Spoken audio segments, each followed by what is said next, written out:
سوال 16: هل یسمع الاموات الدعاء؟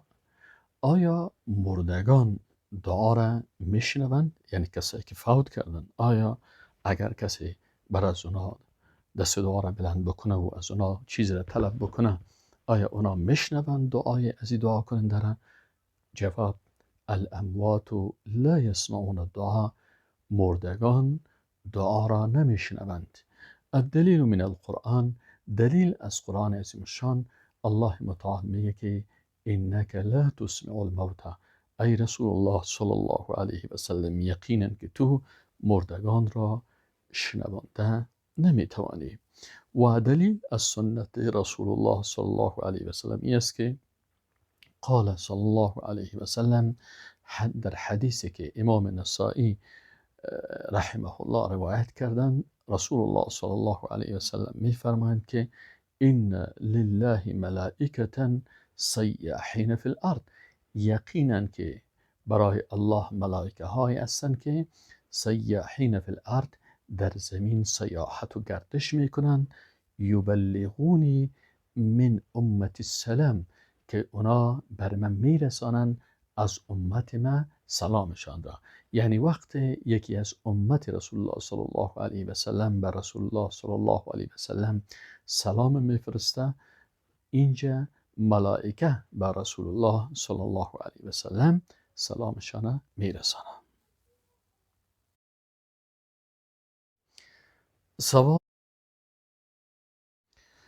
سوال 17: هل نستغیث بالاموات او الغائبین؟ آیا به مرده ها و کسایی که غائب هستند استغاثه بکنیم؟ استغاثه دعا در حالت سختی و مشکلات است. جواب: لا نستغیث الا بالله وحده.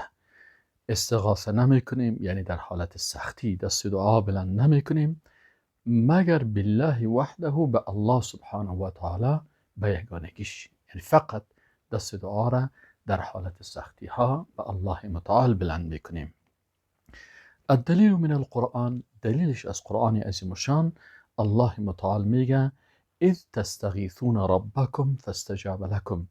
اذ هنگامی که تستغیثون، شما استغاثه میکردین، یعنی در غزوه بدر به رسول الله صلی الله علیه و سلم و صحابه گفته شد که وقت شما در غزوه بدر در حالت سخت قرار داشتین و استغاثه میکردین به پروردگارتان، یعنی در سختی دست دعا بلند میکردین به بارگاه پروردگارتان، فاستجاب لکم، پس الله متعال اجابت نمود دعاهای شما را و یا استغاثی شما را.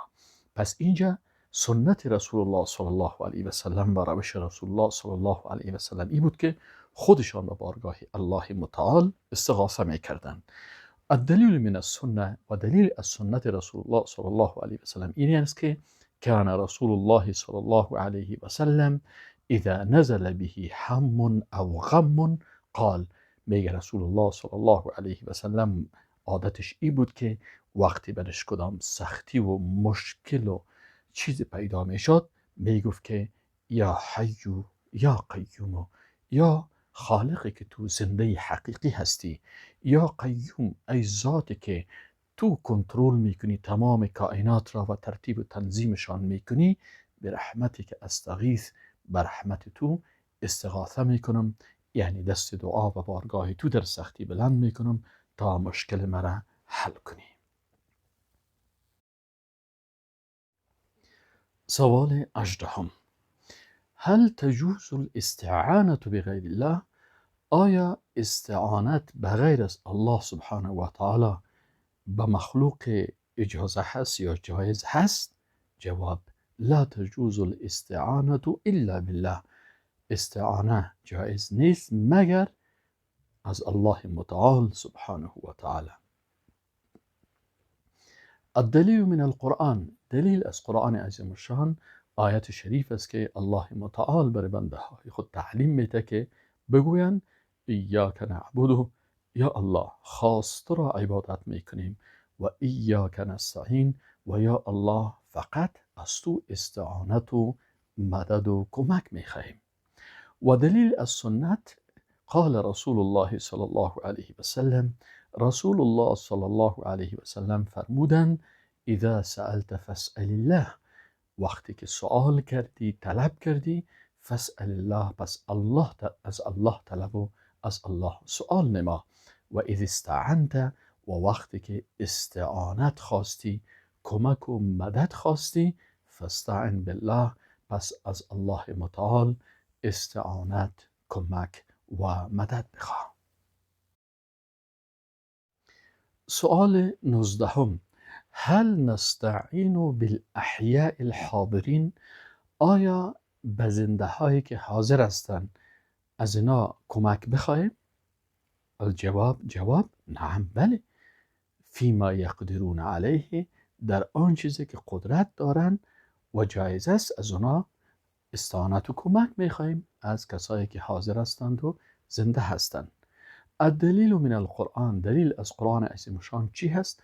این آیت قرآن است که الله متعال میفرماید و تعاونوا علی البر و التقوی، و تعاون و کمک و همکاری و مدد بکنین یکدیگرتان را، علی البر به نیکی، و التقوی و به تقوی، ولا تعاونوا و همکاری مکنین با یکدیگر، علی الاثم و العدوان، با گناه و تجاوز و سرکشی. الدلیل من السنه، دلیل از سنت رسول الله صلی الله علیه و سلم، حدیثی است که قال صلی الله علیه و سلم، رسول الله صلی الله علیه و سلم میفرمایند که والله فی عون العبد ما كان العبد فی عون اخیه. والله فی عون العبد، الله متعال فی عون العبد، در کمک بنده می باشه، یعنی به بنده خود کمک میکنه. ما كان العبد فی عون اخیه، تا هنگامی که یک بنده در کمک یک برادر مؤمن خود باشه. سوال 20: هل یجوز النذر لغیر الله؟ آیا نظر کردن به غیر از الله به کدام کسی یا مخلوق دیگر جایز است؟ یا نظر به نام پیغمبر و اولاده پیغمبر و اولیاء الله و دوستان الله اجازه هست و جایز هست؟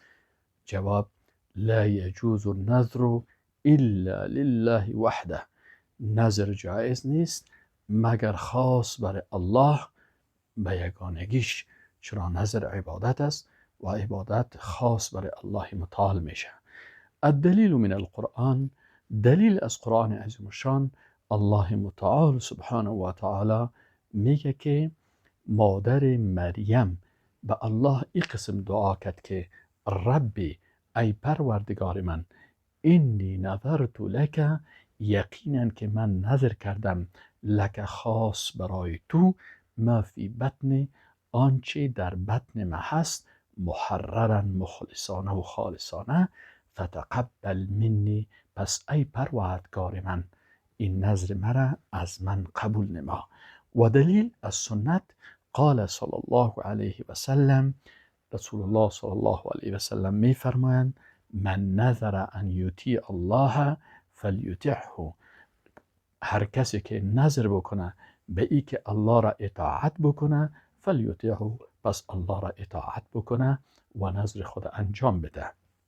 و من نظر، و هر کسی که نظر بکنه ان یعصیه، که نافرمانی الله دو نظرش باشه، فلا یعصیه، پس معصیت و نافرمانی الله متعال نکنه.